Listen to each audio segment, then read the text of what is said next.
Here, Identity on the Line focuses on the German occupation of Norway during World War II and the long-term effects triggered by the troops' influx, presence and withdrawal.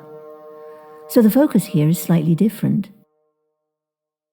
Between 1940 and 1945, some 500,000 German soldiers were posted to Norway, occupying a country with a total population of barely 3 million. This meant that 1 person in every 6 was German. In some parts of the country, the ratio was even higher. During the 5 years of the occupation, the soldiers interacted with the local communities in various ways. They employed Norwegians, fell in love with Norwegian girls and women, married them, and got many of them pregnant. They also recruited political sympathizers and brutally punished and tortured those who opposed them. When the occupation ended in 1945, the Germans left a Norwegian population which is still struggling with the long-term consequences of their interactions more than 75 years later. The local communities and the Norwegian government usually meted out harsh punishment to anyone who had supported the Germans. This included the women. If they'd been involved with a German soldier, their heads were often forcibly shaved and they were excluded from their families and communities. A great many of the German soldiers' children were placed in special childcare institutions. They were seen as illegitimate offspring that no one wanted any contact with. Other matters were avoided in the public discourse, though, including the high number of companies and individuals who had worked for the Germans or supplied them with materials they needed.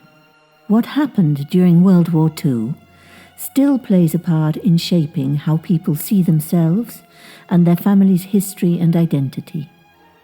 2 or 3 generations on, some families still find it challenging to talk about that part of their past.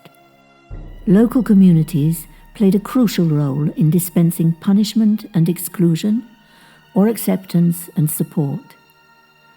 The questions asked by the children and grandchildren of those who were punished by the Germans during the war, or by their local community afterwards, were often met with silence. The Norwegians telling their stories here talked about how those secrets, rooted in traumatic experiences, frequently led to behavior patterns such as violence and poor anger management, which often passed from generation to generation, as did unspoken feelings of shame, guilt, fear, and loneliness. These negative spirals were only broken when those who had been eyewitnesses started to talk about what had happened. An understanding of what had been lying beneath the surface was then possible. Where that occurred, there was a clear improvement in relations between the generations. Vi ønsket å komme i kontakt med menneskene som fortsatt var preget av krigen. Ikke bare den generasjonen som opplevde krigen selv, men også etterkommerne deres. Så vi gikk ut med en åpen annonse i media. 30 personer svarte, og 21 historier vil bli delt i vandreutstillingen vår. De fleste historiene handler om skam, skyld og ensomhet. Vi ser at hendelsene fra krigen fremdeles har stor og negativ påvirkning på enkeltmenneskers liv og identitet. Vi ser også at dette vanskelig ofte er et resultat av 2 faktorer. Enten manglende åpenhet i familien om de vanskelige historiene, eller et dømmende og utfordrende lokalsamfunn.